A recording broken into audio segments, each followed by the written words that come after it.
Your Crown Vic cranks but won't start. Stop. Don't buy a battery. Don't buy a starter. Here's why.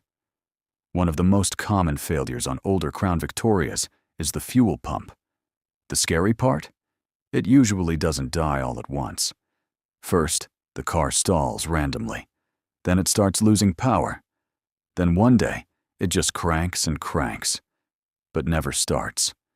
So people assume the battery is dead, or the starter failed, and they end up replacing the wrong parts. Before you spend $1, check your fuel pressure. Don't guess. Test it.